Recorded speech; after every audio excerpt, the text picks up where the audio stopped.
and welcome to the Total Soccer Show. My name is Daryl Grove, and I'm joined by a man who's been hurt by a Dos Santos brother for the second time in 8 years.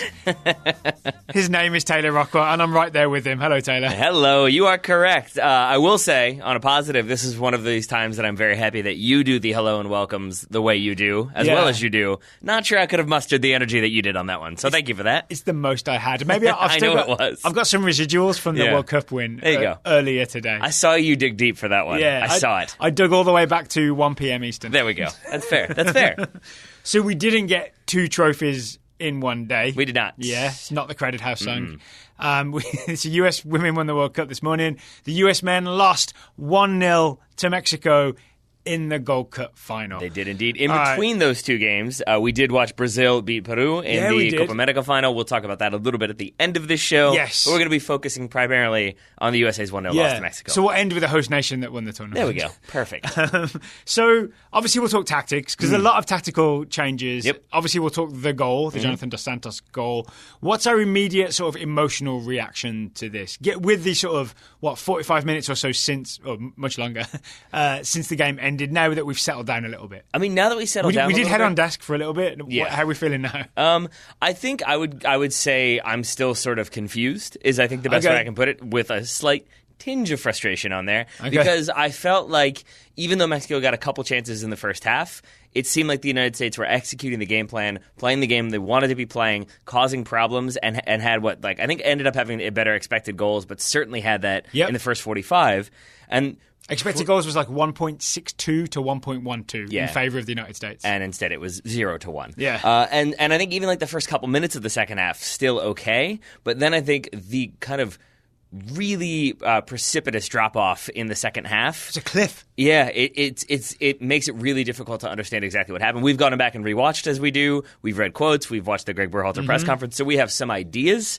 But I still say at the end, I'm just sort of like confused and a little bit, not depressed. Depressed is too harsh. But it was just sort of like, I thought we had him, and then we didn't. Yeah, and we did see progress throughout the tournament. The US playing a bit more like the Berhalter style. But I think we learned tonight that we're not as far along as we need to be to beat a team like Mexico. And I would double down on this and say Tata Martino not only outcoached Berhalter tonight with in-game decisions, which we'll get into in lots of detail, but I think he also outcoached Berhalter in terms of his Mexico team is more, it's further along and more accustomed to the Tata Martino style of play than the US is with the Greg Berhalter style of play. And it's worth is that noting, fair? It's absolutely fair, and it's worth noting at that point that the conversation I had with Felipe Cardenas in the preview for this game from the kind of the more like El Tri perspective, his point was that Tata Martino has come under fire for being very rigid and not rotating the way, like even, certainly not as much as Juan Carlos Osorio used to, but even like close to that. Like he's Mexican press got used to loads of rotation. Yeah, and I think then it was like, and Felipe's point was it used to be there's too much rotation, now there's, why aren't you rotating players? And it's because he wants them to be really familiar with the system, and I think you saw that tonight. And even when there were adjustments and players switching spots for Mexico, they still knew exactly what was being asked of them and exactly where they needed to be. Yeah, and I think you saw a lot of, again, we'll get to the details, but Mexican players making in-game decisions and solving problems themselves, maybe in a way that the US players either weren't able to do or weren't licensed to do. Yeah. Fair? Yes. And then final thing, which we'll get into, is the defensive shape of the US was maybe part of the problem. We'll also talk at the end of the show about like what happens going forward. So it's not going to be all depressing, US fans. We're going to talk about the future and maybe what we would like to see change in the future in terms of personnel and in terms of maybe the tactical setup. Okay, we've preambled. Yep. Shall we get to it? Let's do it. All right, let's start with the starting lineup. I was pretty happy when I saw it. It was basically what I wanted. Josie Altidore at striker. I thought maybe he'd go 90. I only got 2/3 of my wish there. I will say it's what I thought we would see. It wasn't necessarily what I wanted to see because I am still one who thinks Tyler Boyd impressed and offered a lot of attacking flair. I thought we would see Jordan Morris because we saw him in the last game against Jamaica, because I expected a bit more physicality, similar to what we saw from Jamaica. I thought maybe that would be why Jordan Morris is in there. Yeah. I didn't think Jordan Morris had that good of a game, that it wasn't night and day. I know there were some issues with Tyler Boyd's defensive positioning, although I think it's worth remembering that when we went back and watched the Curacao game, we still felt like some of the things that Tyler Boyd was doing, Jordan Morris continued to do. Did you listen to my whole conversation with Joe Lowry? Because I know it was a long one. One of the things we came up with is that maybe it's because Tyler Boyd is essentially a little too selfish, a little too like, I'm going to dribble and I'm going to shoot. And it's almost like he wants to be the hero, and maybe Berhalter wants him to be the sidekick and just do a few things to like pull players out of position and be part of the team shape and keep moving the ball. Whereas Boyd wants to go at people and take a strike. And maybe that's where the bad fit is in terms of what Berhalter sees in Tyler Boyd. Yeah. So maybe. We're speculating. I wish someone had asked Gregg Berhalter in the press conference, what has happened to Tyler Boyd? Where is he? What have you done with him? At this point, I will be surprised if we see him caught up for the CONCACAF Nations League. Yeah, I think that he's burned the bridge. It seems very strange that he goes from being a starter and looking like a very electric player who scores goals for the United States to, I think you're probably right, that I think we saw him looking to shoot and try to create shooting opportunities in maybe moments when that wasn't necessarily what he was being asked to do. So maybe that's what it comes down to. But to not see him at all in these final two games, that makes me think that maybe it's at best, it's a go back, prove that you can kind of learn how to play this system or adjust your game and then come back, maybe. But I wouldn't be surprised if we don't see him in the next couple games. Oh, and we'll talk about substitutions later, but I think he should have been one of them, essentially, just to offer something different and shake the game up a little bit and have someone, let him be selfish, go at people and take some shots, because we kind of needed that. Yeah, we did. And then I would say to your initial question about the lineup, the other one that I do think was surprising was Reggie Cannon getting the start again. I thought he deserved it. I thought he earned it. And I thought he performed very well. Yeah. But it was still it seemed like that was Nick Lima's spot for the foreseeable future. Now it seems like maybe it's Reggie Cannon's. It's really weird, right? But very weird. Not undeserved. So well done to Reggie Cannon. Yes. Okay, let's talk tactical setup then. Sure. Here's why I think the US started out actually quite strong.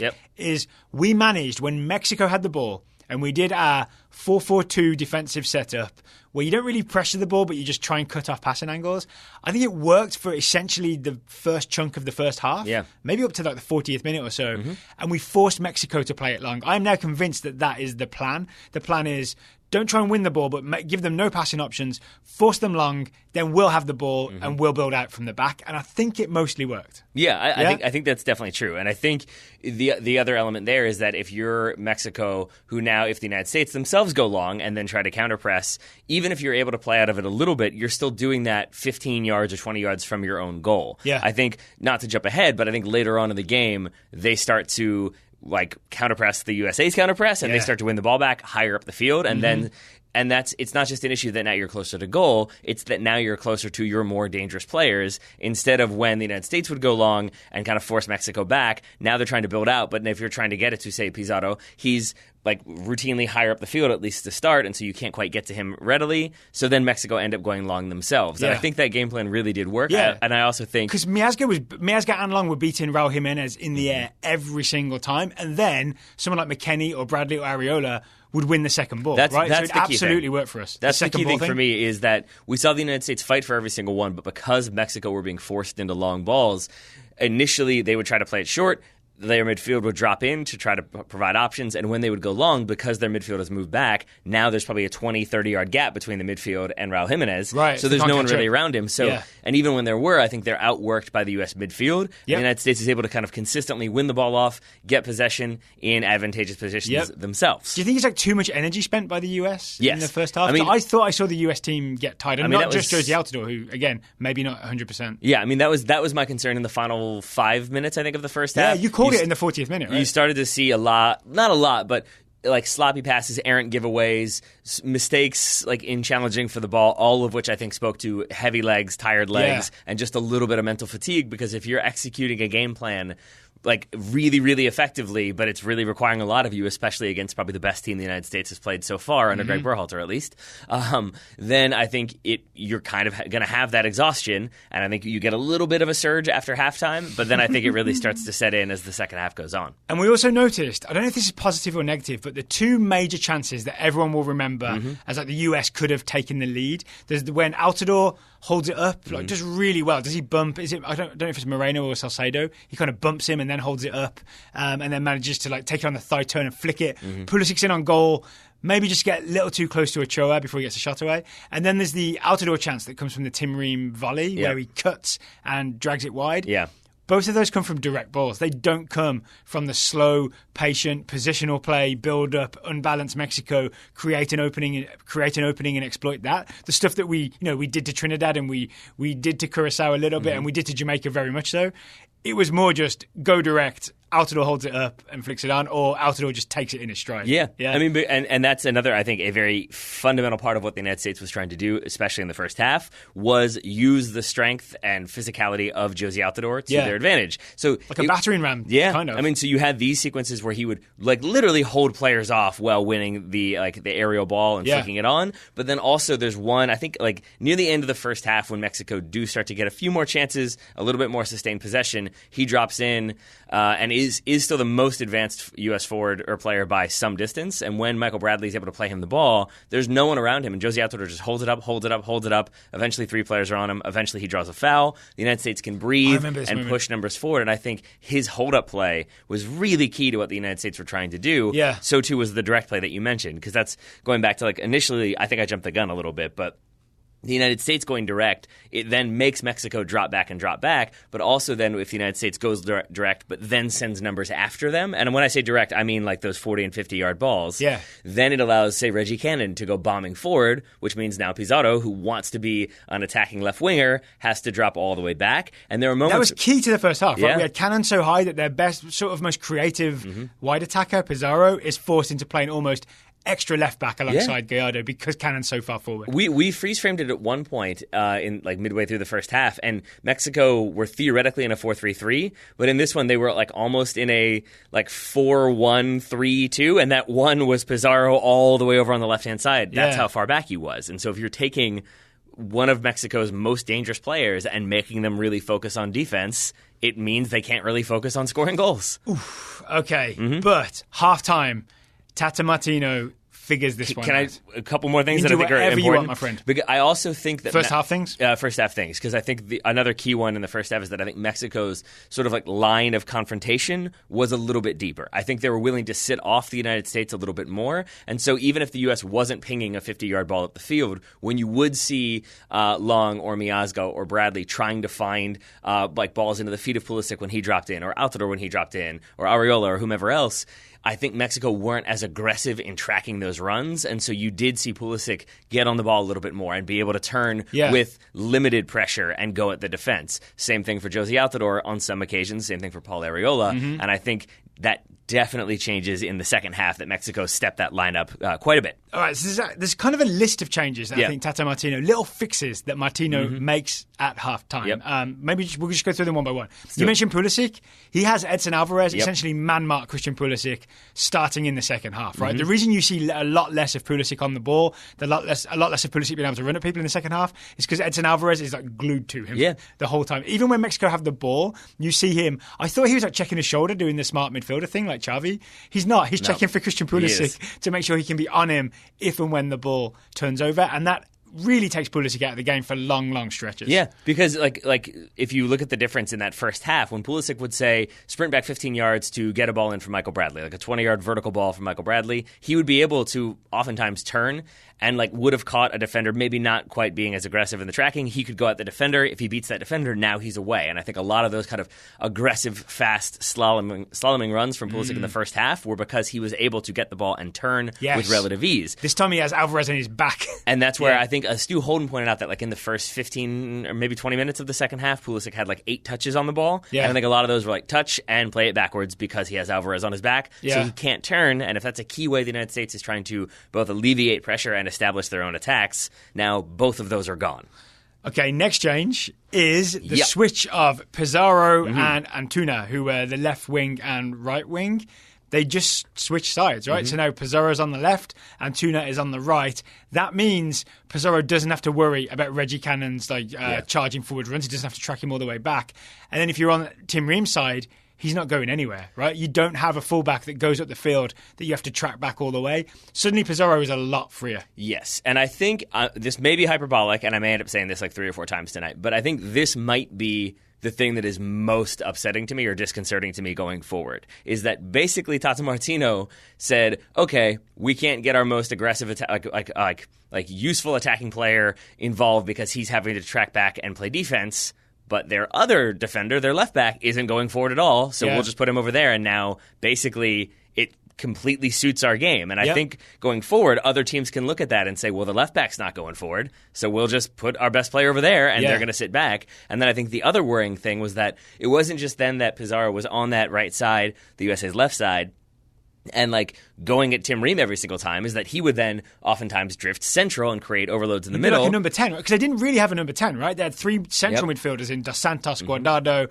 and Alvarez. None of those are number 10s. They got 2 wingers, but if Pizarro starts drifting across, suddenly he's in that like number 10 spot, and it's a midfield overload, right? It's absolutely too many men for the US to handle in central midfield. So it's an absolutely genius change from Tata Martino, and we didn't have a counter move. You know what I mean? Because our shape is the right back goes forward, the left back stays home, and we weren't able to switch. I know we tried Lovitz later on, but it's too little, too late. Right? Sure, but even when we've seen Lovitz, and we'll get to the subs again later on, but like even when we see Lovitz or have seen him previously, it has been playing that Tim Ream role so that Nick Lima could become a central midfielder. Like it's not a. But he can get forward. He can, but it's not a like now we're putting in like I think I said this to you off air, but like. Nick Lima going in at left back would have made more sense to me at the end of the game than Daniel Lovitz. Right, you just think he's more of an attacking type player? I think so. Yeah, so I think, and so again, I think going back to it, it's a very genius change from Tata Martino, but it's also a very simple change to make in the moment that other teams I think can do. But then also once you have Pizarro do that, it leaves Tim Ream out there because now Pizarro's gone central. So does Tim Ream track him? Because as soon as Tim Ream started to do that, then Luis Rodriguez, the right back from Mexico, would then get forward. And so it was these kind of intermittent waves of attack. Yeah, he was very smart about when to come forward and when not to, and when to overload. The other thing that Mexico change up is I would argue they get more aggressive. Yeah. So the first half, we traded fouls, basically, right? There's a horrible Pulisic tackle, a horrible Altidore tackle. Mexico had some on us. No yellow cards given, which I actually think is a mistake, just in terms of the ref keeping the players safe. And it wasn't biased one way or the other. It was just, there should have been a card for some of those tackles. But really early on in the second half, there's that moment. Is it Hector Moreno? It's literally in the first minute. Is it? So half, Moreno goes with Altidore, but then deliberately, after Altidore's gone down, deliberately falls on top of him and gets a hand in the back of his head. Right? Yeah, and then it's much farther over the line, further because it's not an actual distance. Yeah, much further over the line than what was going on in the first half. And I think it was a marker from Mexico of we are gonna rough you up. Well, I would agree with that, and I would add, and then the final thing is that after all that happens, Moreno rubs the back of Altidore's head while Altidore is still on the ground with his face in the ground, and. It's I think Stu Holden and John Strong were calling it housery, leaving off the key word there. But I think it's really, really smart housery in this situation because it's theoretically Moreno being like, oh, I'm sorry, I fell on top of you, my bad, like rubbing the back of a head. But really, if you have a person... right? Well, no, it's more so like if you have a person sitting on top of you as you're pinned face first in the ground and they rub your head, it's much more of a like, hey, buddy, enjoy this because you're going to be getting a lot of this tonight. Yeah. Like it's almost insulting at that point. Weston McKennie comes in, lifts Moreno off of Altidore, which I kind of like. Yeah. Because it's not going to be a red card for that, right?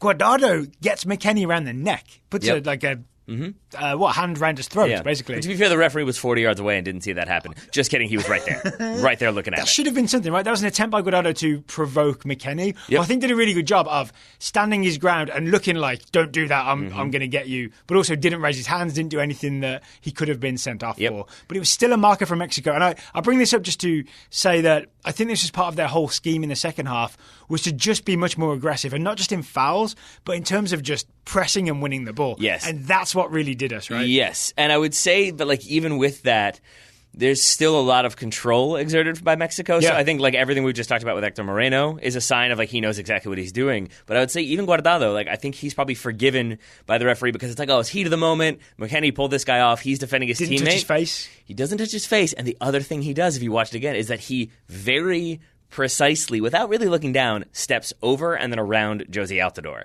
And it would have been very easy in that moment for Guardado to step on Josie Altidore intentionally or unintentionally as a way to further stir things up. But I think he knows if I do that, then I'm definitely getting booked for this. And he expertly avoids one player while grabbing another by the neck. To me, that is sort of being very aware of what he's doing in that moment. And to your point, absolutely trying to antagonize McKennie into like knocking his hand away, and then Guardado goes down and acts like he's been hit in the face. There's no VAR. Yep. Maybe there's a booking for Weston McKennie. Would you say that Guardado is a type of policy genius? I guess. I would say that was more of a shoehorn, but sure. If it helps us get to the ad, yes, then let's say that he was. All right. Today's show is sponsored by Policy Genius. Here's why. Part of adulthood is having to do things that you don't really want to do, like red-eye flights. I like a red-eye flight. Working late? We're working late. That's fine. Visiting in-laws? You like a red-eye flight? Yeah. That feels like a lie. I mean, I sleep through I'm it, not so buying it's this. fine. But worst of all, getting life insurance. Part of adulthood is you have to remember to get things like life insurance. It is, and Policy Genius is the easiest way to shop for life insurance online. In just 2 minutes, you can compare quotes from top insurers to find your best price. Once you apply, the Policy Genius team will handle all the paperwork and the red tape. No one likes red tape except for people who are applying red tape, I guess. If you're like a career bureaucrat, maybe you like red tape. Aside from that, some people love it. Is it Hermes on Futurama? A career bureaucat, that's what I'm saying. Loves him some red tape. He is not involved with Policy Genius. He is not. You'll be glad to know. It's be more like Leela, right? Someone who gets things done. Sure. So there's no sales pressure from Policy Genius. You just compare the various policies. There's no hidden fees on top. You just pick the correct policy and you get financial protection and peace of mind. There we are. So if you need life insurance, but you just don't want to deal with the legwork, head to policygenius.com. It's the easy way to compare all the top insurers and find the best value for you. Policy Genius, delegate what you hate, especially if you hate getting life insurance. It does then beg the question, what if I love getting life insurance? What if it's my favorite thing to do is get different life insurance policies every day? Am I still allowed to use Policy Genius? I mean, you'll be heavily covered. That's probably true. That's probably true. You know who else was heavily covered? The U.S. men's national team in the second half. Oh, yeah. Because in continuing the conversation about what Mexico did, I think, or the adjustments they made coming out for the second half, another one was the kind of line of confrontation we talked about earlier that was a little bit deeper. They set off a little bit more. They pushed that way higher up. They put numbers further forward. And so when the United States did try to build out of the back, which I think they did more of in the second half, they had significantly fewer options and much more pressure. And even when they would maybe bypass one line, you would still have so many people kind of like crowding the midfield or getting bodies onto like people that would have been open in the first half. And so now the United States really struggled to connect any sort of pass. And this is where I think we hit the limit of how much the team has learned to play Greggy ball. Yes. Right? They tried to play out of the back. Mexico made it really hard. And the US kind of just got it wrong, right? I think to quote Berhalter from the press conference, I actually agree with him. Calmness is what we lacked, and we were rushing passes too direct into midfield, which is what happened, right? You saw all the defenders force passes, like trying to jam passes into the midfield that weren't really on, and then McKennie or Bradley or Areola or Pulisic would get beat to the ball because they would have a man right on them, and it just wasn't an ideal way to receive the ball at all. And it had the feeling of like, if you're going with like an American football analogy, of the team that like has the bad offense but a good defense, so they like keep having to punt and they keep giving the other team the ball back, and then you just kind of have to hold on. And it really became the United States trying to force that 20 and 30 yard ball out of the back. Weirdly, it tended to be Zach Steffen takes a goal kick, plays it short to one of the center backs who turn and try to bang the ball up the field and don't have much success. But I think contrasting with that Mexico, for even all their physicality, and they still have their kind of moments of CONCACAF-ery, they then slow it down, and they're much more patient in possession when they have the ball. They're further up the field, they have more numbers, and they're willing to just move the ball around, knowing that the United States are going to get tired, are already tired. They're going to get even more tired because now they have to chase and be aware and drop into space, but then step to somebody else, but then drop off that one, but then step to somebody else, and eventually they're just going to be kind of holes because of fatigue. There was a good spell that we rewatched because we thought it was a good example. I can't remember the exact minute of it, but Mexico would move the ball across the defence, get it into midfield, then drop it back to the defence. It looked like they've just given up, but you think when you look back, they've like gained 5 to 10 yards, right? And they would maintain possession and slowly creep up the field until they were kind of on top of the US, like a Guardiola Man City team gets on top of like Burnley or something in the Premier League. You know what I mean? And I think that's what Berhalter's saying when he says we weren't calm enough, we weren't patient enough, we were trying to force balls. I think instead of Long, for example, he was not the only one doing it. Instead of Long trying to like force that 30-yard ball into Bradley, he would prefer Long to Miazga, to the Ream, and just move it slowly and calmly forward instead of trying to force it. Right? Yeah. I mean, but I think there's the pressure of, oh no, Mexico are sending numbers further forward now. I don't want to get caught in possession. I don't want to make a mistake. I don't want to make a bad pass. I think Stu Holden talked about that in the first half. Zach Steffen was like basically clearly told, don't put your teammates into vulnerable positions. If in doubt, get that ball up the field. I refuse to say when in doubt, kick it out. But I think with Mexico stepping further up, they're now able to win not just more of the 50-50 balls, but also key here is more of the second balls off of those 50-50s because there's more of them. Yeah, there's just more of them, exactly. And instead of it being like, oh, well, there's Jozy Altidore, but the rest of Mexico are kind of standing off or spread out, now when Jozy Altidore goes to challenge for a ball, he's got 4 players around him. So wherever the ball goes, Mexico are likely going to be able to get the ball. Yeah. Then they slow it down and get that possession, and you just see the United States start to really struggle, and then they start to get tired. And so by the 56th minute, you have 2 chances in a row for Pizarro where he kind of dusts some players and then still gets shooting opportunities at the end. Oh, okay. So what should the US have done? Because in my head, maybe, when it was clear that we were absolutely unable to play out of the back, personally, I would have kind of given up on the Greggy ball positional play it out and thought, this is a Gold Cup final. Yep. I want to win this.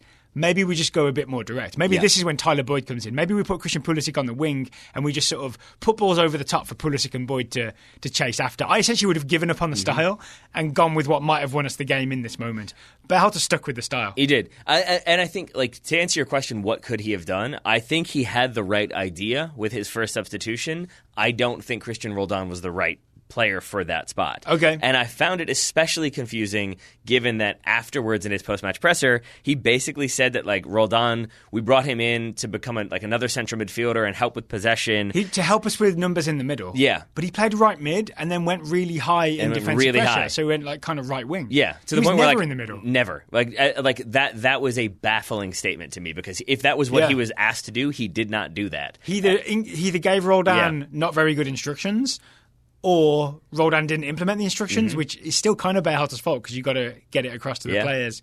Or he somehow thought putting Roldan at right mid / right wing would improve the numbers in central midfield, which just does not add up at all. No, it doesn't. It doesn't. We haven't really mentioned it, but a major problem in the second half is Bradley and McKennie in the 2-man midfield are massively overrun. Yeah. Yes. I mean, and so I think if you're going to put in another central midfielder, you could maybe do that, but I think what made more sense is what he tried to do here, which is I think if you bring in Tyler Boyd as an example, now you've got Tyler Boyd on the right side with Reggie Cannon behind him, you can attack down that right side for the U.S., the left side for Mexico, and I think they have to adjust to that because suddenly you've got 2 fast attackers. Yeah. But I think also what you could have done here, which is clearly what they did for about 60 seconds because Roldan comes on and yells the formation, is they dropped into a 4-5-1. Yeah, he says 5-5-5. Yeah, he says 4-5-1 and Pulisic comes and plays central midfield briefly. Yeah, and it's at times it looks more like a 4-1-4-1 with like Pulisic and McKennie ahead of Michael Bradley. Yep. Christian Roldan, again, at right midfield, not central. And I think if you did that, but maybe put Tyler Boyd on that right wing. Now you get, theoretically at least, you get Pulisic more involved. I also think with that in mind, the Jozy Zardes substitution makes more sense because even by the 40th minute, you could tell that Jozy Altidore was pretty gassed. Yeah. He's not running nearly as much as he was in the beginning of the game. He's done a lot of hold play, got a lot of kicks. So I kind of always thought the Jozy Zardes substitution was happening, but I think if you're going to do that, you bring him in, you let him run, you let him cause problems, but then you keep that kind of midfield 3 so that you've got numbers there, but you still got attackers wide. Exactly. Here's my big thing. This is a major problem with this game. Sorry, I talked for a really long time there. It's fine. No, it was interesting. I was listening. Mexico have 3 central midfielders. They have Alvarez, they have Guardado, they have Jonathan Dos Santos. The US has 2 central midfielders. Yep. They have Bradley and they have McKennie, because in the defensive shape, Pulisic is originally alongside Altidore. It's a 4-4-2 or a 4-2-2-2 defensive shape, right? The only way to solve that is to have that guy, Pulisic, come back into central midfield and go 3 for 3, right? 3 versus 3. And we do it for 60 seconds, and then when Zardes comes in, Pulisic goes back into the front 2.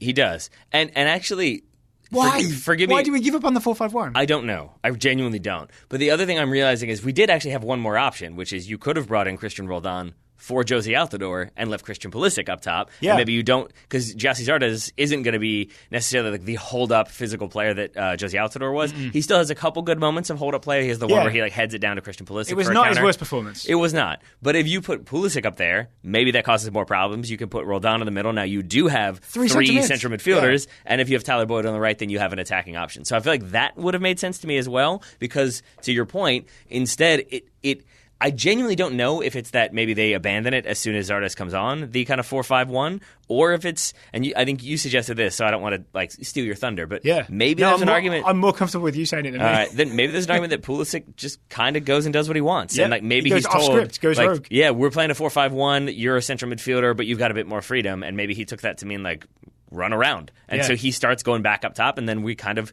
really quickly, with Gyasi Zardes coming on, go back to the exact same shape we had before Gyasi Zardes came on and before Christian Roldan came on. And so we essentially make 2 changes to swap out... To get back where we started? A shape that wasn't working. Here's why we're making... With arguably less effective players as well. And listener, here's why we're making such a big deal of this. This 4-4-2 defensive shape, I think, is what cost us the game. Yes. It's how Mexico play through us for the goal. Agreed. It is, right? It absolutely is. Because it goes back to when Mexico start to slow it down and possess, they start to move from right to left to right. A couple times they're probing, as you said earlier, they're like kind of moving 5 yards further every single time, so they're getting a little bit closer. Yeah. But the other thing they're doing is that, like, as an example, like the ball goes to the left back and say Christian Roldan steps out, Weston McKennie steps out a little bit, the ball goes from the left back to the left center back, and those 2 players drop in. So fine, their shape hasn't changed, they've gone back to exactly where they needed to, except that they've had to run out, in like Roldan's case, aggressively sprint 15 or 20 yards and then drop back. So fine. But then when the ball comes back, they have to do it again. And when the ball comes back, they have to do it again. And eventually you've run a bunch of 15-yard sprints and you're starting to get tired. And once you get tired, that discipline dips a little bit. And that's when they start like losing marks. They don't track runs. They don't step the balls. And more importantly, they don't win those 50-50s anymore. All of those factor into this goal. And then because Zardes and Pulisic are getting moved around, the front 2, they're not blocking off the pass to the central midfielder. And on top of that, Mexico doing a very clever thing. All right. The central midfielder, who is receiving possession most of the time, is Edson Alvarez, right? But he would do a thing where then he would drop into between the 2 centre-backs, the back 3, and then Jonathan Dos Santos would shift across, and he would be the central midfielder receiving the ball.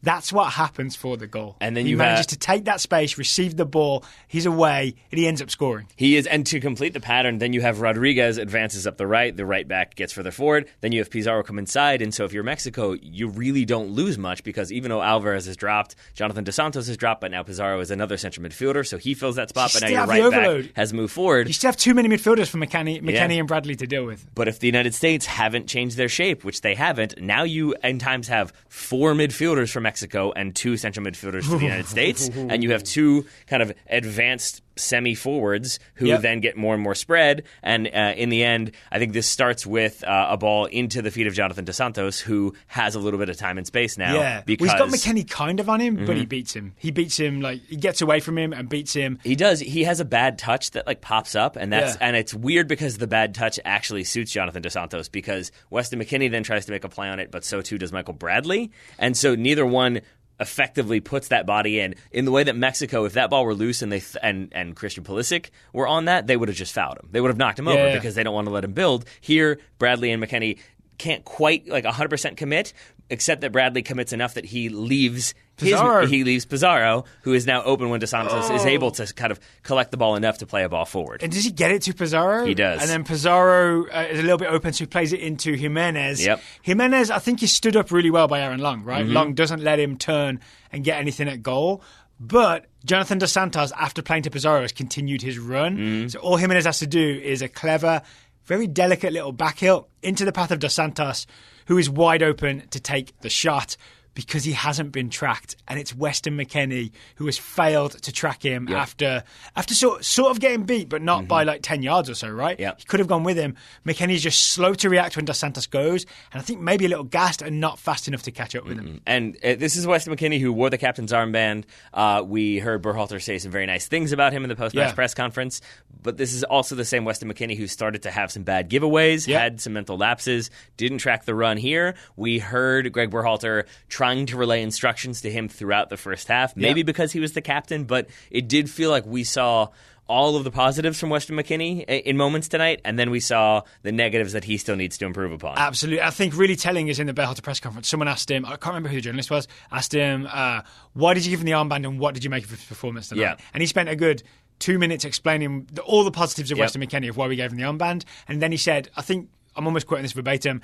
In terms of his performance tonight, a lot of guys had difficult nights, so I'm not going to comment on Weston's performance. I'm not going to talk about individual players, I think, because that's always a worrying sign to me. That is genuinely a red flag for me when a coach says that. Yeah. Because I understand you don't want to throw them under the bus, but as soon as you're doing that, there, first of all, is a tacit admission that, they did not have a good night. Absolutely. They made mistakes. That's my point, yeah. Yeah, but it also then, it sort of leaves you like, well, have we learned anything from this? Like, has he picking up on it? Like, and again, it's where I go back to, like, maybe Ben Olsen overshares sometimes, but I appreciate that he says, like, that just wasn't very good from Weston. He's got to be able to do that, but he's a young guy, and we'll kind of keep working with him. You think Olsen would say that? I think that kind of is more useful in these moments, and it sounds like you're throwing them under the bus. Gregg Berhalter, obviously a more experienced and professional coach than I, but that was just a moment of, like, you could have kind of helped us understand a little bit more about what's being asked. Oh, so the other change, we've already mentioned the other change as we try to go for it, is to bring Lovitz on for Ream. So theoretically, Lovitz gets forward a bit more down the left. But it's not quite enough of a change, right? No. I think Berhalter was too conservative with his substitutions. Yes. And there's a logic for all of them. But really, if you're 1-0 down, I think Tyler Boyd's the man to call. Yeah. I mean, you wasn't this your other idea? Was like you put Paul Areola at left back. Yeah, you instead of the Lovitz sub. Yeah, let Areola play left back and get Boyd on. Yeah. Take out Ream and get Boyd on as the attacking left winger. And I think again, going back to like my concern that maybe we've seen the last of Tyler Boyd for a little while. This again is another it's Exhibit C, I guess, in my argument that like when you're like, if the argument against Tyler Boyd is he tries to shoot too often, he tries to get forward, he wants the ball, he wants to make attacks happen. He holds on to it and dribbles. It sort of is like, okay, that's kind of what you need when you're chasing a game and Mexico are okay with sitting off a little bit more. Right. Yeah. And so you don't get that. Instead, you still get the United States slowly building out of the back. Stefan gets the ball, plays it to a center back dribbles forward, plays it to a left back dribbles forward, plays it to a central midfield. And it's like, time is ticking here, fellas. Like, you are running out of time. Now is the time to absolutely rush it, right? Just bang it forward. Yeah. I hate saying it, but 10 minutes left, bang it forward, get it in the box. Mm-hmm. And so send Miazga up there and just aim things at his head. Yeah. I mean, that would have been fine too. But instead, I think I feel confident saying that, like, Christian Roldan, I think, could have been useful in this game. That could have been a useful sub. I think where he was substituted in, given what he was apparently supposed to do, I don't think that worked very well. I don't think the Lovitz substitution makes much sense to me. I understand the idea behind it, but I don't love it. It's just I think only one of these subs made sense. It's just not enough of a tweak, right? It's not like, in Westworld when she gets them to up all her things. Yes. It's as if they just nudged them up like 1%, and she was like, yeah, that's great, that'll do it. You know what I mean? It should be fine now. Yeah, perfect. So I think... And she being Thandie Newton. I knew who you meant. I know listeners might not. AKA Maeve. Yeah, Maeve. I'm on that. And so I think in the end, the United States obviously do not get the goal. They don't pull it back. But I think it also ended in a more frustrating fashion because for all the times that it felt like the U.S. maybe could have gotten a goal, maybe they should have gotten a goal, it also never felt like in those final few minutes they were really going to like unlock Mexico or were making substitutions that were causing Mexico any sort of problems. It always felt like it was going to be, if they do it, it will be a set piece and somebody's unmarked. Maybe Christian Pulisic has an amazing dribble. Maybe Paul Areola pops up in the right moment at the right time. But it never felt like Berhalter's adjustments caused Tata Martino any sort of consternation or confusion. That's why our opening thesis was he was outcoached. Yes. Right? Okay. And then, go ahead. I was going to move us on to talk about what happens with the US going forward. Okay. But if you have more to say on this game, I am very willing to listen. Yeah, I mean, I think it kind of bleeds into that one, but it's a player we haven't talked about, a player who often comes in for criticism. It's Michael Bradley. Yeah. And I do think that tonight was a night where I don't think Michael Bradley can play that role if that's what he's going to be asked to do. And to be part of a two-man central midfield defensively. Yes, because... Why so, yeah. Okay, because I am not...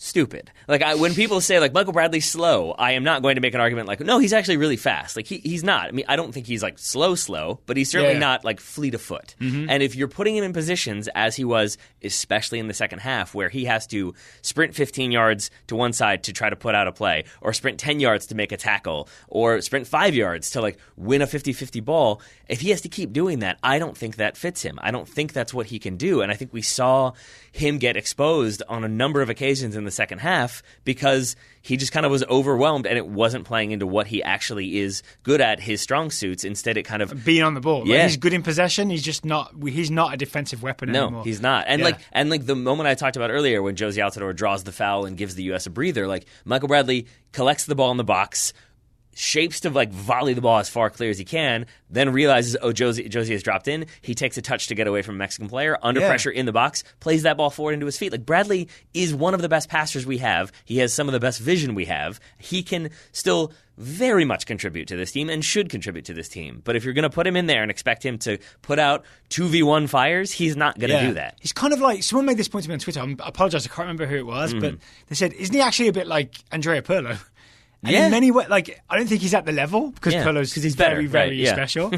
But like, if you think of Pirlo, they didn't ask him to play in a two-man midfield for Juventus or Italy, right? They didn't. He had Daniele De Rossi around him for Italy. He had, people who would do the dirty work and numbers, right? He was always in a three-man midfield. Yeah. Who was the midfield when Juve were Vidal. He had Arturo Vidal. He had Paul Pogba in there. Yeah, so exactly. Pogba, Vidal, and Pirlo. Yeah. Then it works, right? Even Marquisio can like run around and put out fires. Because those guys did the running. Exactly. Right? Okay, so you ready to talk about maybe what the US needs to change? Because this is one of them for me. This 4-4-2 defensive shape, I think it massively got found out against Mexico. It looked absolutely discombobulated, uncoordinated. No one really was on the same page, especially in the second half. Could not defend Mexico in this shape. I think we need a new defensive shape. And if Michael Bradley is going to be a key part of this team going forward, which is something I'm fully on board with, we need 3 central midfielders when we're defending against good teams. We need a functional 4-5-1 defensively. We do, and like, I think you don't even have to change it that much necessarily. Like one thing I thought the United States started to do in the second half, I think as Josie Altidore got tired and couldn't like aggressively step out as much, is he sat in and was almost a number 10. If you imagine the shape being like a 4-2-3-1 with like Bradley and McKennie as your 2 holding midfielders, Josie Altidore was kind of like sitting ahead of them, and it was Pulisic who was roaming around. Yeah, because Pulisic's better at pressuring the Yeah. ball, right? Basically because he's faster than Altidore, so he's quick on it when there's a loose touch. He almost got himself a couple of chances just from robbing, I think, Moreno a couple of times, right? Yeah, and Josie can't do that. He cannot, but also this didn't feel like an adjustment made by Gregg Berhalter. It felt like Josie kind of needed to sit in a little bit more. Pulisic was ready to go. But then I think Areola, and it wasn't yet rolled on. It was instead Jordan Morris. Yep. Thank you. Stalling for time. They would start to step up a little bit more and be aggressive too. And so you would almost have a yes, it was like a 4-2-3-1, but it was like a 4-2, Josie as the 1, then like the 2 wingers more advanced, and then Pulisic even further. Yeah. But it really effectively cut off that ball into the middle of the in center of midfield, so Alvarez eventually drops. But then even when Dos Santos comes in, Josie's kind of there and handles that. But the wingers are further up, so it limits the effectiveness of playing the ball wide out of the back. Yeah. I think that worked okay. I think that would be fine. So it's really just about getting an extra midfielder in there. It doesn't even matter if it's not someone who's really a midfielder. It could be Altidore. It could be. It just needs to be a defensive shape where it's not just 2 guys trying to handle like loads of Mexican players, basically. Yeah, exactly. And I think the issue is that unless you're going to put Pulisic wide and basically get rid of Paulo Areola or put Pulisic on the right, you can't really change that much if you're Gregg Berhalter, because you have to have Altidore. You're going to have a target striker. So then if you're going to have like 2 midfielders in Bradley and McKennie, let's say, like, you kind of have to play Pulisic central. So it's either he's that number 10, which I don't think he necessarily wants to be for the United States. I think he wants a more free role, or you've got to put him wide. Yeah. So, I mean, it will be interesting to see what Berhalter does to adjust that. I hope he does, because I agree with you that is the thing that I don't want to see any more of. I'm hoping that's a lesson learned from this tournament, that this defensive shape does not work against really, really good teams. And I agree with that. And I want to double down on one thing, which is that like we saw in the first half, Berhalter kept doing the like holding up his 2 index fingers and like making sure they move together. Did you assume they were Pulisic and Altidore? Yeah, and I think he kept telling them, like, get closer, get closer, get closer. But if they get the idea being, I think, to block off any pass through the middle. Yeah, to like Alvarez or to Dos Santos, But I fundamentally think that eventually that won't work, because unless those 2 stay 5 yards apart, maybe, and even then, a good passer can find a ball through those 2 if a good midfielder has checked into that space. And you've wasted 2 players on one defensive midfielder, right? So put 1 there, and now you can't play straight through that player. And then you've got another midfielder that can help kind of deal with any sort of pressure or overload. Yeah. Okay, and in terms of the calendar, it's CONCACAF Nations League in October and November. We'll play Cuba and Canada, home and away. Assuming we sort of win our group, we get on. I assume it's the same as UEFA Nations League, where you go to a semi-final and maybe a final. We may be getting a rematch with Mexico in 2020 sometime if we get to the CONCACAF Nations League final. So that's October, November. That would be good. So it'd be good to have another go at them, right? And maybe 6 months more of working the system and seeing what we can do. September, there are 2 international dates in September. we don't have anything scheduled yet. So we've got to wait and see who the US plays. I would argue that given that we're playing Cuba and Canada in October, November, we need some challenging opposition. All respect to Canada and some to Cuba. We need some challenging opposition in September. So you're saying not to prepare for the challenging opposition of Canada and Cuba, but more so you want some just high-level opponents. I gotcha. To keep working the system. And then the exciting part is there are players to bring in, right? You've got Paxton Pomykal, I think, could come in and do something on this team. Josh Sargent, maybe now is the time, especially in September, to call him up and get him playing in the system, even if Altidore starts and Sargent gets half an hour. Tim Weah, I think Tim Weah is, if he starts, he's joined Lille, right? He's gone to Lille. If he starts playing regularly in Ligue 1, there is no argument for not calling, there's no argument that you shouldn't call him up, right? He even may have been called up for the Gold Cup and he preferred the U20s, right? Tim Weah to bring back. Tyler Adams. There it is. I was wondering when you were going to get to it. Tyler Adams. I mean, that's the one I'd be most excited about, right? And then the big question is, can he somehow be the third guy in central midfield? Or could he just outright replace Michael Bradley? I wouldn't mind.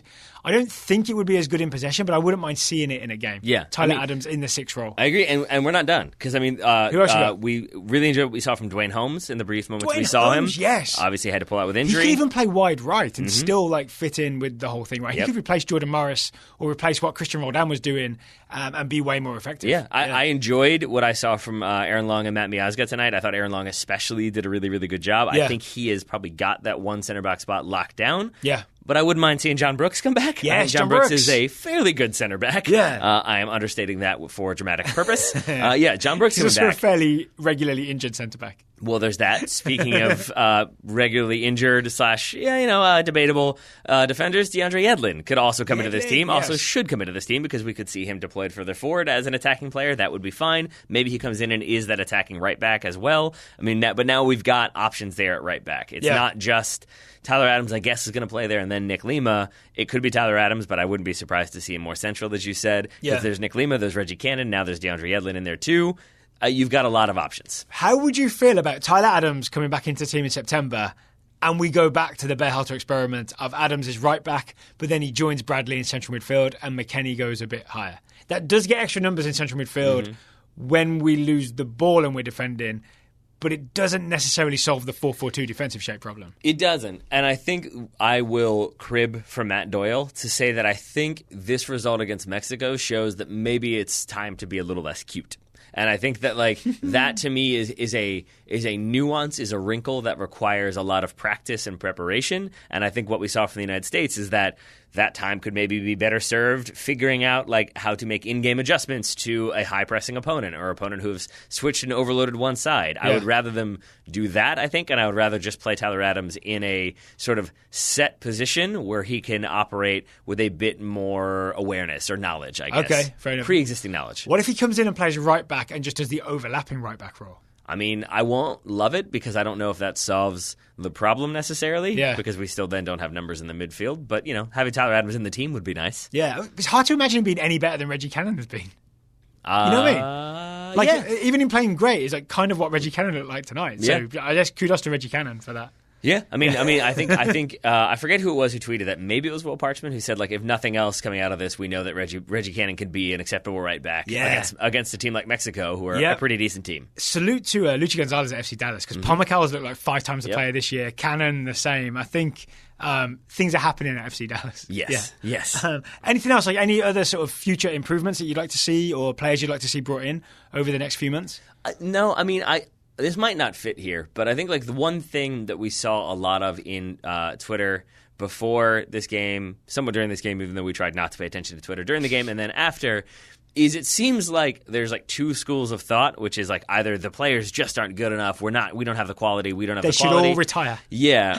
Or we got this wrong, Mexico are just better than us. But I think I just want to say that if your mentality is all the players aren't good enough, we don't have enough talent right now, you can't then be mad about the results. Because you can't say, you can't say, oh, this toddler doesn't yet know calculus, so why is she failing her calculus exam? Let's not even send her to school. But even just, so then, she doesn't know how to count, so then why can't she pass high school algebra? It's well, you just said she can't count. What are you talking about here? So you're saying give the team time to learn to count? I think, yes, exactly. Well, I think I just mean more so that, you kind of got to pick your battles. And if you're going to be mad that we don't have better players, then you can be mad that we don't have better players. But it's not like that's just going to change overnight. Yeah. But then you can't also be mad that the team isn't better. I think that if you want to be frustrated by some of the decisions and some of the questions that have not yet been answered, I think that is completely acceptable and justified and makes the U.S. better. Because if people keep asking questions about,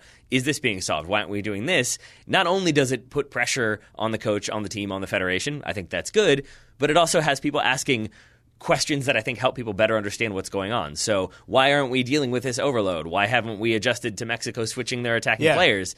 Those questions, I think, further the dialogue, further the discourse. Questions. Yes. Speaking of furthering things, what do you make of Gregg Berhalter's take in the press conference that essentially we weren't quite there yet, we're working on it, we weren't quite there yet, but it was a good experience for all these guys? What do you mean? Like, do you find that an acceptable answer? I find myself like half agreeing with him, but half saying, "No, Greg, I wanted to win the Gold Cup." You know what I'm saying? Yeah, like it didn't feel like he'd lost a trophy. It felt like he'd had a nice experiment, and I felt a little weird about it, despite me being very much on board with Greggy Ball and thinking long term and thinking this will improve and get better. Yeah, I think that was again. I keep going back to Ben Olsen. I think this was one where he was a bit more candid because he began it by saying Mexico were the better team. Yeah, like Mexico. I can't remember if he said they deserved to win, but he definitely said they were the better team tonight. And I'm with you that I would rather hear him say like that sucked. Like I did not enjoy losing that game. We're going to beat them next. Like, you do want a little bit of that swagger, a little bit of that confidence, a little bit like bit of fire, of like justified defensiveness of no, like we're going to fix this. We're going to like, and not just brashness, but like I would have liked a bit more intensity as opposed to being told it's a learning experience and the guys are going to come out a bit better for it.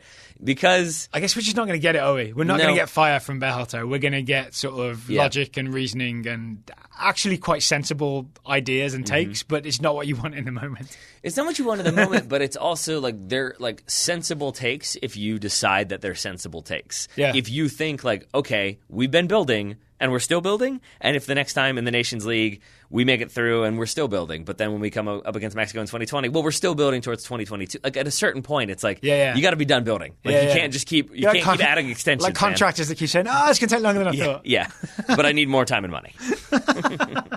So I guess that would have been the nice to be like, look, I know that wasn't fun, but we're going to get better. It's maybe just a different way of phrasing the same thing, maybe. Yeah. Okay, there's one fun thing we haven't talked about. I thought people would be mad if we don't talk about it. Was that a handball from Edson Alvarez? You know, there's a corner, Jordan Morris heads it, Guardado heads it off the line. It didn't cross the line, right? We took a decent look at it. It didn't cross the line. McKennie has the follow-up shot, and it does hit Edson Alvarez in the arm. Everyone appeals for handball. Yeah. Should it have been a penalty kick? No. It's why not? I think I agree with you, but why it's not? Correctly not given. Alvarez, he turns his back. We talk about that. Don't do that. But he keeps his arm completely at his side, which is what I think when I first saw this, I thought he was doing that sort of like guilty, I'm trying to hide my arm. Like he grabs his arm. Yeah. Watching it again, I realized he's saying like, no, my arm's against my body. I didn't do anything. And that's basically what happens. If you imagine his left arm is tucked against his side, he turns to avoid, I think, potentially getting hit in the face. So it ends up hitting the outside of his like bicep. But it's also the case that if it doesn't hit his bicep, it hits his body. Like, I don't think it doesn't break his silhouette. He doesn't try to make himself bigger. That is the key phrase, right? He doesn't make himself bigger. His arm isn't out there. And I also think, like, given that it's a rebound shot that Weston McKennie hits very, very well, I think you could also make the argument that he's not, like, reacting to it unnaturally. He's not like flailing and the ball hits an arm that's outstretched. It stays like on his body. I think it's all justified enough that I understand why it wasn't given. Yeah, I'm the same. Yeah, I think maybe VAR would have looked at it again and been like, no. I think it's just the desperation in the moment of thinking that header was going in because it's a great header from Jordan Morris. It is, right? It's a great defensive header from Andres Guardado. And I think there's just the other moments where we thought for sure the U.S. was going to score the Pulisic breakaway. The Josie Altidore drags the shot wide. So in that moment, it just felt like something's got to go right. It's got to be a penalty. And the way Mexico all very sheepishly did nothing, I think they were a little bit nervous about it too. Yeah. So that maybe like then intensified that feeling that it should have been a penalty. But regardless, Mexico should have had a penalty against them because they're still doing that damn chant. And that's really frustrating. The only good thing about some of Stefan's short goal kicks is that he kind of faked them out a couple of times. Yes, he did. He did. But then they kind of came back with even more vigor. Yeah. I tweeted about it. I had someone tell me to be less sensitive. And to that person I say, shut up. Beautiful. All right. All right. We got the Copa America final to talk about. We certainly do. I'm sure there'll be lots more US men's national team chat in our future, including at our live show. by the way, which is July 13th at Audi Field. You keep mentioning Ben Olsen. Is it because we're going to Audi Field to perform at Audi Field? Yes. Yeah. It's all planned out. Are you hoping to get a review of the show from Ben Olsen where he has a press conference and breaks down our performance? No. That man will be candid. I would welcome it because I think we'll be really good. So it's me and Taylor. It's Alexis and Christian from the Cooligans. I'm really confident this show's going to be good.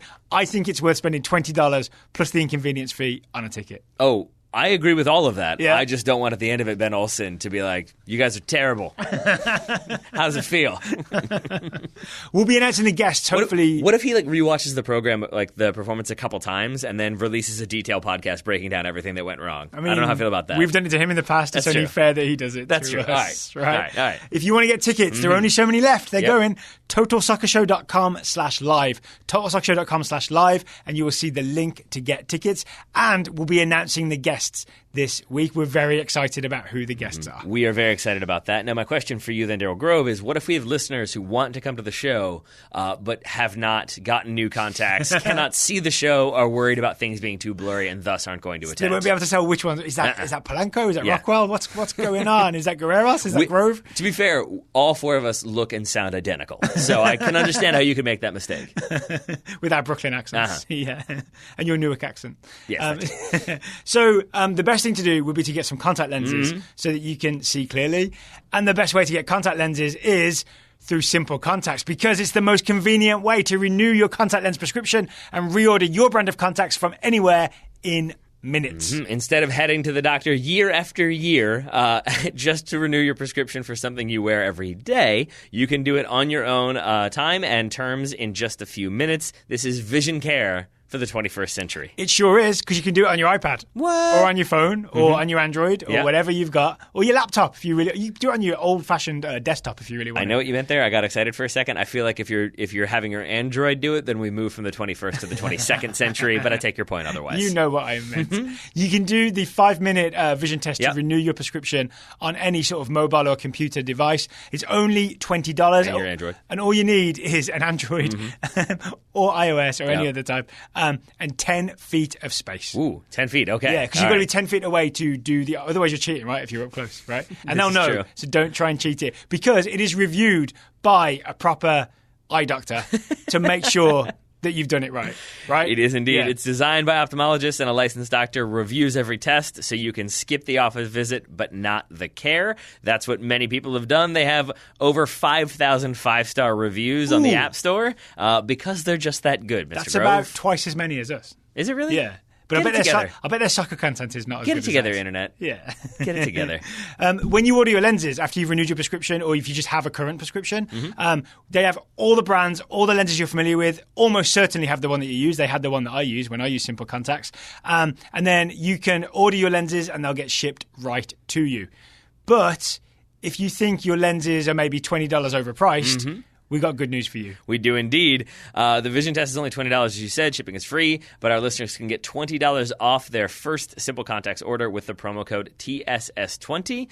Try and save for yourself that $20 by going to simplecontacts.com/TSS20 or entering the promo code TSS20 at checkout. So simplecontacts.com/TSS20 or enter the code TSS20 at checkout. And remember, this isn't a replacement for your periodic full eye health exam. Still get that.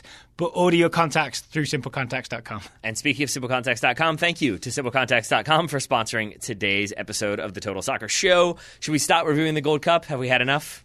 I've had enough. Okay. Yeah, we'll talk US men's national team, I'm sure, again this week or in the future. All right. Yeah, but let's talk Copa America final between Brazil and Peru. Do you still have your notes from earlier? I feel like we watched this game 7 weeks ago. It feels that way. Let's go full disclosure here. We finished watching it and we were both like, you want to have a nap? So we went and took naps in respective parts of the building. That's how we went. Sure did. Yes. I've accidentally put my notes in the recycling. Oh, good. So would you fill for 1 second while I go and grab them? Sure, I can do that. So the Copa America final was this afternoon. It was between Brazil and Peru. Brazil had beaten Peru 5-0 in the group stage earlier in the competition. So the fact that it finishes 3-1 in favor of Brazil is maybe like a positive sign for Peru, but I think in the end they maybe won't see it that way. Instead, Brazil will be happy having won their first Copa America since, I believe, 2007. I unrecycled my notes. Good job. I got them back. Good job, buddy. That. So should we talk about the goals? I love... okay, again, not trying to blow up your spot. There are so many empty, like, food containers. There are not. I recycled all my bottles while you were at the room earlier. Is that what it is then? I was going to say, like, you recycled the one thing that you actually need for later. No, I did everything, and then this got included. All right. Yeah. Well, well done, my friend. Yeah. Yes, so let's get to it, shall we? Yes. So the goal in the 15th minute that opens the scoring is from Everton, and the exciting thing about Everton is that he's not Neymar. I kind of forget how much Daryl does not enjoy the performances of Neymar. Do you remember Neymar? Everton nutmegs Neymar in Brazil practice as they're warming up for the Copa America, and Neymar fouls him and takes him down in practice because he just won't let that happen. And whoever's refereeing that practice game doesn't even give Everton the free kick. And I think, didn't Neres eventually take Neymar's spot when Neymar got injured? But now Everton's taken it, and Everton has won the Copa America in Neymar's place. I'm sure there's not really a rivalry between the two of them, but I like how this has played out. I do too. But it's probably not all Everton that we should be giving the credit for, because there are two other players heavily involved here. The first being Dani Alves. Yes. And there's a weird moment when I think Casemiro is taken out. I think it was by Edson Flores. Everybody, I think, assumes play is going to be stopped, that the foul is going to be given, and it's not, I think, because the referee gives advantage. But while everyone else is sort of stopping to see what's happening, Dani Alves is waiting for the ball to come to him, but also telling Gabriel Jesus to stay further forward, don't drop in, stay forward. So as soon as Dani Alves gets this ball, he turns, he plays one down the channel for Gabriel Jesus, who I was sure was going to be offside. I thought for sure it would come back on VAR. Instead, rewatching it, or once we see the highlight, Abram and Zambrano, the two center backs, about 3 to 5 yards deeper than their fullbacks. And so Gabriel Jesus is on, and then he does some skills. He still has some work to do, right? I would say that what he does is the biggest drag back of all time. Yeah, it's pretty big. That's what beats Peru. Yep. He drags this back from deep to sort of end up being behind him, and then he's able to turn and just make some space and go down the line and then cross it far post for Everton. Is that a pretty fair description of what happens? It's just one giant drag back? Yes, it is, and it's... But then a move, as he drags it back, he then also pivots when he sort of gets it back and goes down the line, right? So that's the key part of it. It's the key part of it. The other key part of it is that Everton has just decided to be completely unmarked at the back post. He runs in. It's a one-time finish off of a well-hit ball from Gabriel Jesus. But it's really weird to see an attacking player that wide open in the box. We think we have an idea as to what happened here, though. Yeah, so Advincula is marking someone else, and he's also getting confused with a defensive midfielder. Advincula, I believe, tracks Felipe Coutinho, thinking that Coutinho is the biggest threat. But then it sort of is a lack of communication from Peru. I mean, as evidenced by the fact that the two center backs were 5 yards too deep or thereabouts. But yeah, it's basically then it's a lack of communication. So everybody kind of comes central and collapses on where they think the ball is going to go, leaving space at the back post, which is where Everton ends up. I guess Coutinho's movement is key to this, right? Because he's the number 10 in this system, but he's gone all the way to the left wing, and that's where Advincula picks him up, right? And then Advincula stays with him. But when Coutinho goes back to the middle and stays with Coutinho, and Advincula stays with him, then that just opens this massive gap for Everton, right? It just Coutinho's movement frees up the entire left side. I think it's not just Coutinho's movement; it's Peru's lack of response to it, because Tapia, who's one of the two kind of holding midfielders for Peru, he doesn't drop in at all to help Advincula. So then there's no sort of basically I think Tapia tried it off, right? He has kind of blind horse blinders on. And he's just oh, that's marked up. There's no other threat. I'll just stand at the top of the box. Oh, good. Yeah, 1-0 Brazil. 1-0 Brazil. The end of the first half. Is crazy exciting. Things got weird. Things got weird. So Peru won a penalty. They scored it, but then a few minutes later, Brazil make it 2-1 to go into half-time. So let's go through this one by one. This is the Thiago Silva handball, right? Not mentioned in the AJ Tracy song. Not mentioned in the AJ Tracy song. But it's a good sequence from Peru where they start to get quick combination passes down the right side, but with intent. They're moving the ball forward, but they're doing it aggressively, and they start to pull Brazil out and cause problems. Flores Flores and Cueva go 1-2, 1-2 pretty much. Advíncula starts it, but then it's Flores and Cueva, specifically Cueva, Flores, Cueva. Cueva then tries to play the ball in. Thiago Silva is like sliding out and has his hand on the ground. Yeah. Ball hits the hand, but that's still enough to block the ball. And I believe the penalty is given in the moment. No, it's not given in the moment. They do the VAR, and then they come back and give the handball for sure. Would you agree that the reason Silva is all sprawled out is because he's like trying to step to Flores, then trying to step to Cueva, and he essentially ends up just lunging at it, and that's why his arms are all over the place as he goes sliding in on Cueva? Yes, I would. Yeah. I would agree with that. Yes, and so Brazil protest, VAR confirms it is definitely a handball. Calmly taken by Paulo Guerrero. Yeah. Good to see him back in there. Takes it and converts it. It's a muted celebration, but I think an emphatic celebration for the Peruvian fans who are there because it's 1-1 and things all look good as they're heading into halftime, and it's totally going to stay that way. I think it's worth focusing for a second on that Flores and Cueva, the interchange and that passing. That's very Peru, right? That's the way they play. It's when they're really firing, that's how they play. And what I thought about this game, just in general, is they managed to do a lot of that, but Brazil was so aggressive in their defending that eventually it would just fall apart, right? There'd be like 3 good passes, but then Casemiro would step and win it. Or 3 good passes, and even Coutinho would intercept something. So it's like Peru would play beautiful football for like 10 seconds, and Brazil would just take it off them. Yep. Yeah. I mean, you've got Marquinhos, you've got Thiago Silva, you've got Casemiro in front of them. Yeah. I mean, you've got Arthur alongside him. Yeah, I mean, that's a solid kind of core of your midfield, or like central like position that you're going to really be able to control that game from there. Yep. Dani Alves on one side and Alexandro on the other. Well, they're pretty good too. So I think that, and then Alisson in goal starting over Ederson. Again, like there's just so much depth there in that defense that I think when Brazil were finally able to put together some passing sequences and get some goals, the defense more than likely will be able to see that game out. Even the defense hype, the field is pretty good, as evidenced by this second goal. Yes, this is so Yotun has the ball. Firmino has this tackle where he basically slides across him and pokes the ball to a teammate. Heel. He does it with his heel. That's the thing that's amazing. Oh, it's one of those tackles. I love those tackles. It's I don't know how he does this because Yotun, I think, doesn't feel Firmino coming, even though we know that Firmino can drop back in and play defense and does that extra amount of work. But it's just also that even then when Firmino comes sliding in, Yotun, I think, just thinks like, oh, he's going to try to just tackle me and take me out, and doesn't realize that, like, basically he's lost the ball. Like, it takes him a second to realize, like, oh, the ball's been poked away. That's probably not what's supposed to happen. Right? It's like had a kidney taken out. I didn't even realize it. Yeah. And then that would be more depressing, I think. But then Arturo picks it up. Arturo drives at the Peruvian defense, which I think is already scrambling because essentially they've been counter-pressed upon and are now kind of caught out in terms of some of them were stepping, some of them were too deep. And then I think this is where like Brazil get home field advantage, not necessarily in the sense that like the referees give them a nice call, in the sense that the field itself seems to kind of collapse upon Peru. It does, because Zambrano, I think, is about to step out or step towards Jesus as the pass from Arturo to Jesus goes in. He just falls over. Yeah. And you can see a massive divot. And I don't know if the divot is the result of him falling over or the cause of him falling over. Yes. I think it was the result of him falling over. I think he kind of plants and then maybe just doesn't get the grip he thought he would, and so he tears that field up, but also goes falling over. And since he was both like tracking, who is it who eventually scores this goal? Thank you. He was like both tracking Gabriel Jesus, but then also trying to step to the ball. He basically is not able to do either, which gives Gabriel Jesus all the time in the world to finish very calmly. Jesus' day did not get better from there, unfortunately. He has a beautiful assist, a wonderful goal. It's a weird day.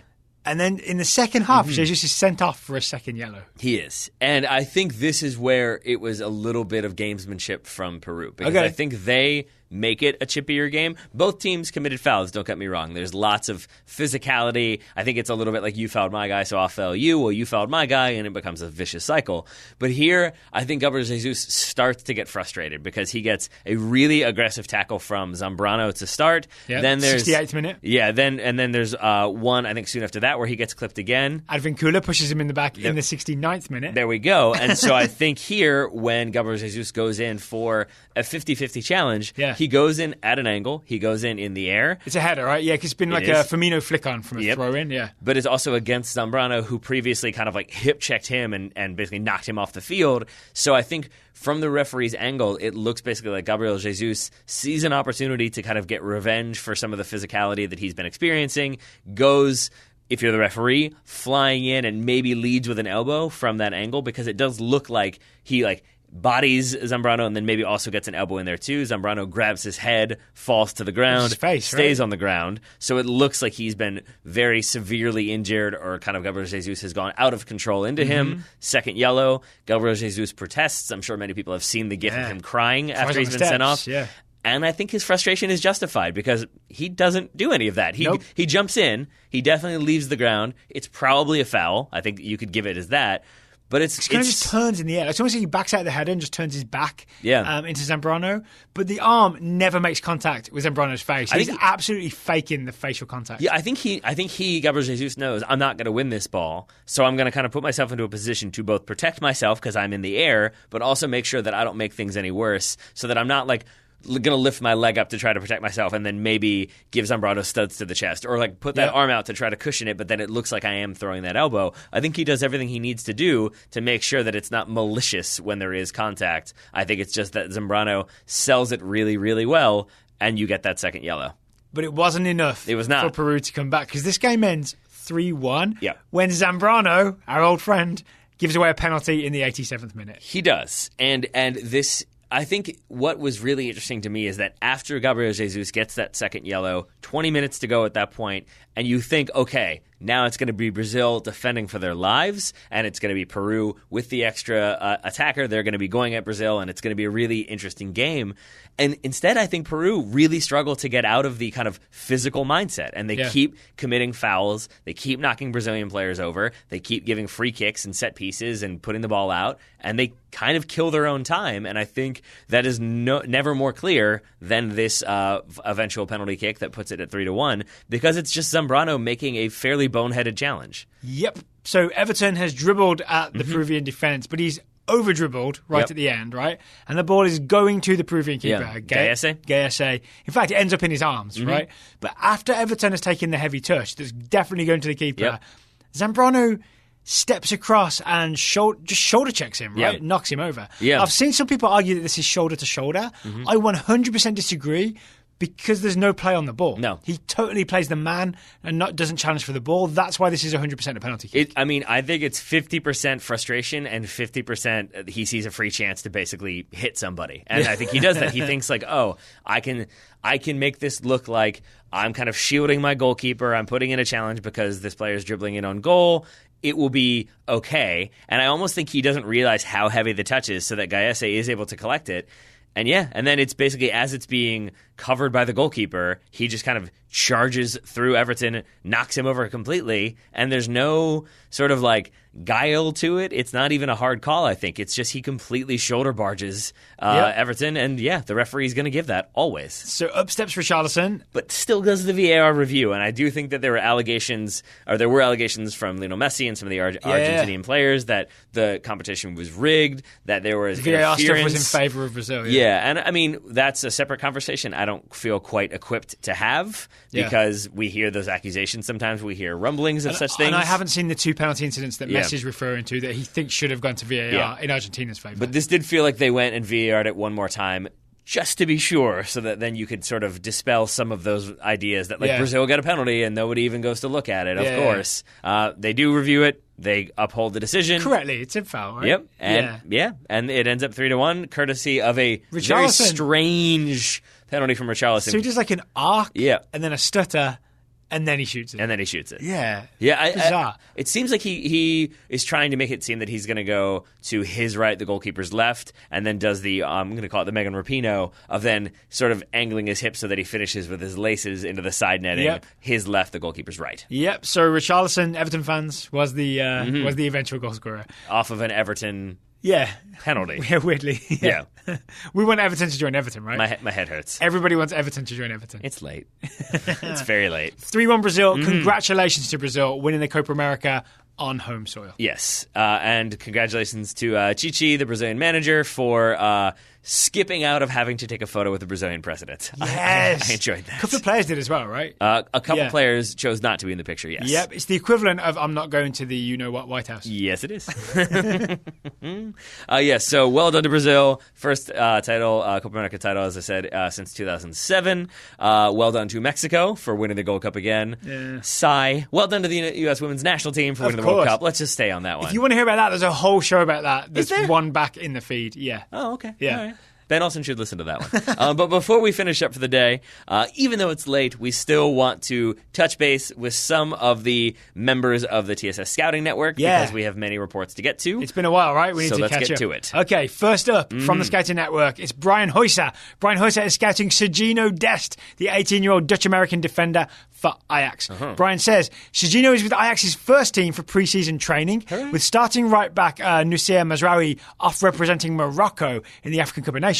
Dest should have some chances to contribute. Some of these reports were from like a week or two ago. I think since then Dest has contributed and maybe even got an assist or maybe even got a goal for Ajax. So some pre-season friendlies? Are they already playing? Things are looking good. Let's keep it going, Sergino Dest. And also, any Dutch newspaper saying that maybe the Netherlands should call him up, you be quiet. You be quiet. Dylan Viech scouting Kai Havertz, 20-year-old German midfielder for Bayer Leverkusen. He's still there? For now. Havertz was in the squad but did not play in Germany's 2 Euro qualifiers in June, but he did impress manager Jogi Löw, who enjoyed having him with the squad. He's also been subject to several transfer rumors, notably a supposed 90 million euro bid from Bayern Munich. Woo. The rumor then goes on to speculate that I think given the length of his contract, it may just be that Bayern will wait and sign him on a free when his contract expires next year. I believe it is. They do that. They do that. Ryan Marzak is scouting Josh Onamar, the 22-year-old English midfielder for Tottenham. Is he 22 already? Ryan says Onamar is reportedly pushing for a permanent transfer to Sheffield Wednesday as he thinks there will be limited opportunity at Spurs this season. I saw Onomar's name on the list of players that Spurs are willing to sell. Ooh. CCV also on that list. Yes, he was. Matt Koss scouting Lucas Toussaint, 22-year-old French midfielder for Lyon. Multiple sites have linked Lucas with a potential move to Wolves. Yes. Though Inter Milan are alleged to also be interested. No. Drew Trammell, a.k.a. Dreek van Truens. Drew Trammell is scouting Martin Odegaard, the 20-year-old Norwegian attacker for Real Madrid. Drew says the signings of Eden Hazard and possibly Takefusa Kubo meant that there would be limited chances for Odegaard at Madrid next season, so he's instead been sent on loan to Real Sociedad for the 29-2020 season. Mm-hmm. Well done, Martin Odegaard. What if he comes back all Basque? He might do. We'll see what happens. Jeff Markman scouting Rhys Nelson, the 19-year-old English forward for Arsenal. Nelson was left on the bench for the England U21s in their group stage losses to France and Romania in the U21 Euro qualifiers. He then got the start in the dead rubber match against Croatia, which finished 3-3. Nelson immediately gave fans reason to question his absence in the first two matches when he earned and then scored a penalty inside the first 11 minutes. With limited transfer funds at Arsenal, Nelson's integration into the first team seems a foregone conclusion, says Jeff. I just want to clarify, that was actually the Euro Under-21 tournament. It was the group stage. Gotcha. That's why they played France, Romania, and Croatia. Interesting. Yeah. All right. Well, in that case, to save us some confusion, Julie Nishimara-Jensen is scouting Alan Halilovic, the 22-year-old Croatian midfielder for Standard Liège. Halilovic had a good news, bad news experience with the Croatian U21s in the U21 Euros. Wearing the number 10 jersey, he started in the first two group games against Romania and France, both of which were losses that eliminated them from qualification. There we go. From the tournament. From advancing, yeah, there we go. There we go. Mm-hmm. Justin Hansen is scouting Frank Kessie, the 22-year-old Ivorian midfielder for Milan. Justin says, Frank the Tank started in central midfield in all three of the Ivory Coast group stage matches at the Africa Cup of Nations. Got a brace of assists in their 4-1 win over Namibia. Mm-hmm. He and the Ivory Coast finished second in their group and will meet Mali in the knockout round on Monday. I'm assuming that game has already happened.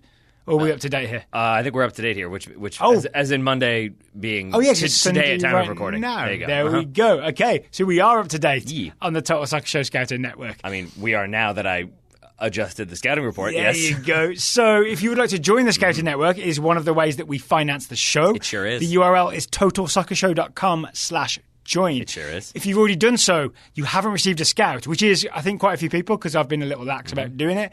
Email me, Daryl, D-A-R-A-L, @totalsoccershow.com. Let me know that you want a player to scout, and I will get it to you within 48 hours. I nearly said 24, gave myself an extra day. Bold statement. 48 hours is fine. Plenty time, right? Mm-hmm. Long enough for a whole Eddie Murphy, Nick Nolte movie. Are you having chemo on Tuesday? I am, yeah, but I can do laptop-y things. Yeah, right. I can type. Cool. I can type. Yeah. That sounds fun. Yeah. That sounds fun. So yeah, TotalSoccerShow.com/join. Again, if you would like live show tickets, TotalSoccerShow.com/live. It's in DC. It's July 13th. If you live in DC or within driving distance, which I'm going to say is as far as Portland, Oregon, then you should come and get tickets and come see us. I mean, you could probably take a ferry from Europe. It's fine. Yeah. Come on. Yeah, take that car. Come on over. Don't think there is a ferry across the Atlantic. It'd be cool if there was. Not with that attitude. But we should also add, I did bring up you're having chemo on Tuesday. Yeah. But given that we've reached an end of the Women's World Cup, of the Gold Cup, of Copa America, we're going to kind of take a couple days off, maybe like reduce the amount of shows coming out this week. Yeah, give people a chance to catch up. I've seen a few people complaining that they only just caught up. Yeah. And then we're putting out multiple shows today. It's how we do it. Which is fair, it's how we do it. So we are going to give ourselves a little break and slow it down on the Total Soccer Show over the next couple of weeks at least, right? Yeah. There'll still be episodes, just not as many. Yeah, we'll be back in November.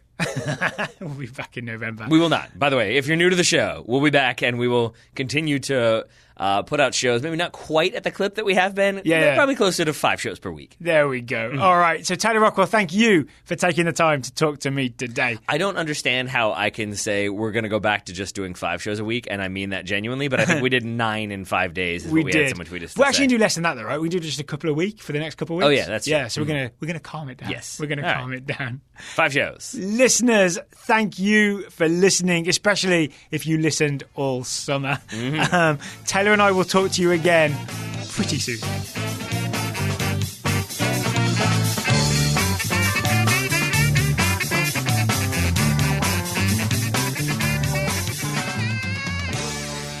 You gotta slice it.